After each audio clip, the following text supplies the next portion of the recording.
आइनी और कानूनी जो तकाज़े हैं इस मुल्क में नए इंतखाबात के लिए, उस पर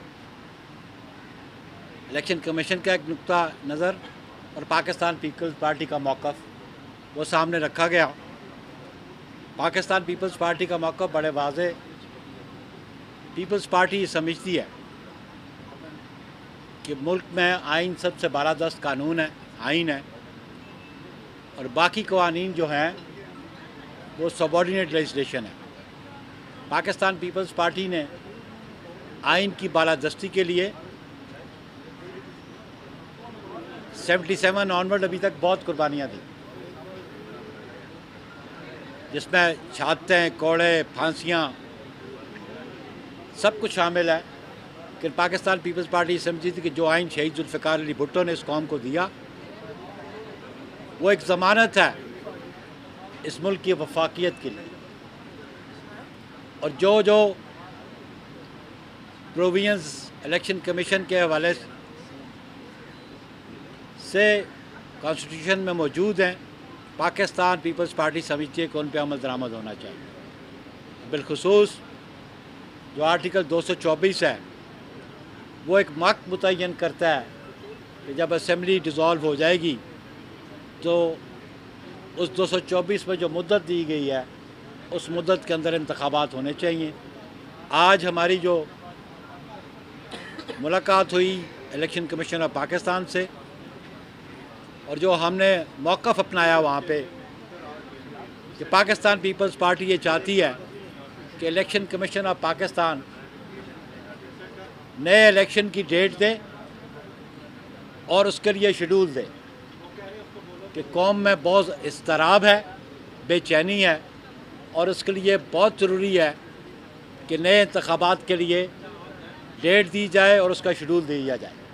इलेक्शन कमीशन ने हमारा मौक़िफ़ सुना और उन्होंने कहा कि हम इस पे अपनी मीटिंग्स करेंगे और आपको कन्वे करेंगे। तो हम समझते हैं कि इलेक्शन डेट देना बहुत ज़रूरी है और आइन की जो प्रोविजंस हैं उनको मद्देनज़र रखते हुए इलेक्शन डेट दी जाए। ये हमारी गुफ्तगू शनीद हुई है और उन्होंने कहा कि हम आपको अपनी मीटिंग के बाद मुत्तला कर देंगे। ये बुनियादी नुक्ता हमारा ये था जिस पे हमारा इसरार भी है, पीपल्स पार्टी का मौक़िफ़ भी है कि इंतखाबात आइन की दी हुई मुद्दत के अंदर होने चाहिए। सर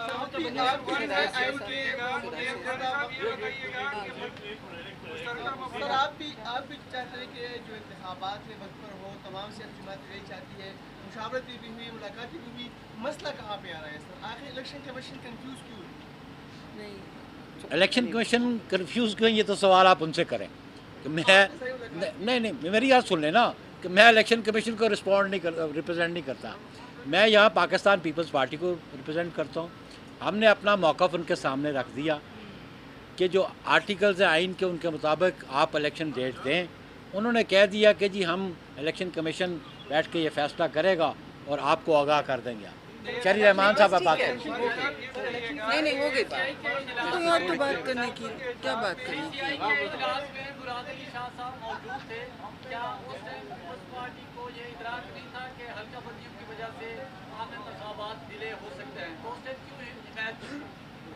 मैं अकेला मौजूद नहीं था, पूरे मैं आ जाता हूँ। मैं पहले इसका जवाब दे चुका हूँ। अगर आपने नहीं, हमने डिफ़िकल्टी रिमूव की थी। अगर उस वक्त सीसीआई में 6 लोग मौजूद थे, मैं और नवीद कमर साहब मेंबर्स थे, कायरा साहब भी वहाँ मौजूद थे जो स्पेशल इन्वाइटी थे, और अगर जो अप्रूव हुई है सेंसस उसके अंदर अगर आप देखें तो आर्टिकल 51(5) पे जो एक बंदिश है कि जी अगर सीट्स चेंज होती हैं तो दोबारा कॉन्स्टिट्यूशनल अमेंडमेंट होगी, वो नहीं हुई। हमने तो मुश्किल दूर की थी उसमें, अगर उसको आप इस तरीके से देखें। इलेक्शन कमीशन ने हल्का बंदियों के मामले पे अपने खदशात का इजहार किया था कि अगर ये मामला हुआ तो इलेक्शन डिले होंगे, फिर भी पीपल्स पार्टी ने जाके देखिए मैं फिर से रिपीट करता हूँ कि इलेक्शन कमीशन के खदशात हैं तो उनका जवाब वही देंगे कि उनके क्या खदशात थे, क्या जवाब थे। हम आपको बता रहे हैं सेंसस हो गए थे, सेंसस के फाइनल नंबर्स उन्होंने हमें प्रोविंस वाइज दिए। उन प्रोविंस वाइज नंबर्स पे हमारी जो कॉन्स्टिट्यूशनल अमेंडमेंट की ज़रूरत नहीं थी, तो कोई कदगन नहीं थी इलेक्शंस टाइम पे होने की। इलेक्शन कमीशन ये भी कहता है कि एक तरफ जी मुझे आप सारे करेंगे। ये बताएं कि 90 दिन का आपका मुतालबा, 90 दिन का पीटीआई का मुतालबा, 90 दिन का बाकी सियासी जमातें भी पार्टीज, तो ये तो 4 महीने ले चुके हैं। इसके बाद अगर डिले होता है तो क्या आप इंतखाबी अमल में शामिल होंगे? देखिए नहीं, उसके लिए हमारी सेंट्रल एग्जीक्यूटिव कमेटी की मीटिंग होगी।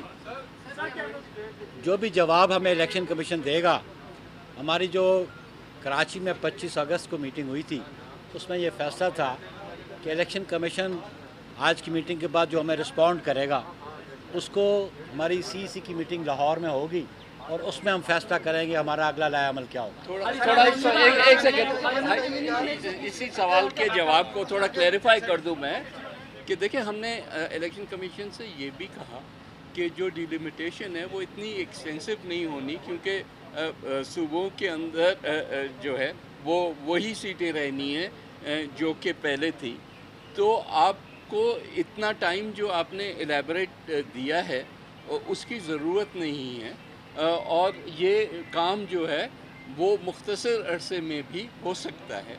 इलेक्शन कमीशन ने हमें अश्योर ये किया कि हम इस बात पे गौर करेंगे और हम हो सकता है कि एक नया डिलिमिटेशन का टाइम टेबल दें। उसके साथ साथ ये भी बात उन्होंने कही कि हम और ये वेरीफाई वही करेंगे, लेकिन जो हमें एश्योरेंस दी गई कि इलेक्शन की तारीख भी उसके बाद अनकरीब हम दे देंगे। सर, इलेक्शन कमीशन सियासी जमातों के ऊपर मामला डाल रहे हैं। इलेक्शन कमीशन सियासी जमातों के ऊपर मामला डाल रहा है कि सियासी जमातों ने एक तो मरदमशुमारी ताख़ीर से की और दूसरा उसको नोटिफाई ताख़ीर से किया, और मुतालबा इलेक्शन कमीशन से कर रहे हैं कि आप जल्दी इंतखाबात करें, हमारे लिए मुमकिन नहीं है। देखिए, इस बहस में पढ़ने की ज़रूरत नहीं है कि वो सही है या हम सही हैं।